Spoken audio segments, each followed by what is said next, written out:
Kwa majina yangu naitwa Mchungaji Edgar Susesa.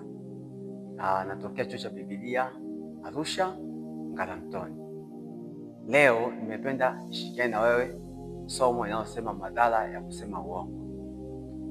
Maandiko ya somo hili yanatoka kitabu cha Mithali 6:16 hadi 19. Kuna vitu 6 anavyovichukia Bwana. Naam, viko 7 vilivyochukizwa kwake: macho ya kiburi, ulimi wa uongo, na midomo imwagayo damu isiyo na hatia, moyo wazao mawazo mabaya, miguu iliyo mwepesi kukimbilia maovu, shahidi wa uongo asemaye uongo, naye apandaye mbegu za fitina kati ya ndugu. Na katika andiko hili tulilosoma, maneno ambayo tunapigia mstari kutokana na somo hili ni macho ya kiburi, ulimi wa uongo. Neno ulimi wa uongo, na hapa mstari wa 19 mashahidi wa uongo asemaye uongo. Sasa hayo maandiko yanazungumzia kwa habari ya nini? Ya uongo.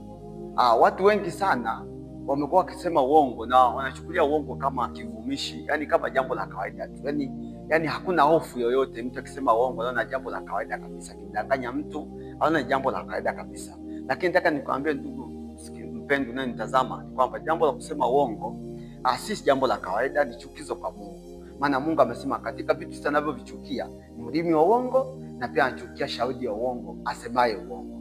Kwa hiyo Mungu anachukia mtu anayesema uongo. Ukisoma pia Mathayo 12 mstari 36-37, mstari 36-37, maandiko yanasema hivi, 36, basi nawaambia kila neno lisilo na maana watakao inena wanadamu watatoa hesabu ya neno hilo siku ya hukumu. Kwa kuwa kwa maneno yako utahesabiwa haki, na kwa maneno yako utahukumiwa. Maandiko sasa, kila neno tutakalo inena ambalo silo baya, Biblia inasema tutapata hukumu wa neno hilo. Kila neno lisilo na maana. Sasa tunaposema neno lisilo na maana, kuna maneno ambayo yasio na maana ambayo tunayazungumza mengi, maneno ya mizaha, maneno ya uongo, matusi. Sasa maandiko yanasema kwamba katika maneno tunayosema kila siku tutatolea hesabu siku ya mwisho, tutahukumiwa kwa maneno hayo.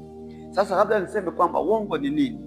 Tunaposema uongo ni kusema jambo fulani ambalo halina ukweli ndani yake ili upate manufaa fulani au kukwepa jambo baya lisikupate. Nitarudia. Uongo ni kusema jambo fulani ambalo halina ukweli ndani yake ili upate manufaa fulani au kukwepa jambo baya lisikupate. Yote hayo ni matokeo ya kuogopa wanadamu badala ya kuogopa Mungu. Sasa Luka 12 mstari wa 4 mpaka mstari wa 5, ambao wanasema imetupasa kumwogopa Mungu si wanadamu. Yesu akasema msiwaogope wanadamu waweza kuwa mwili tu,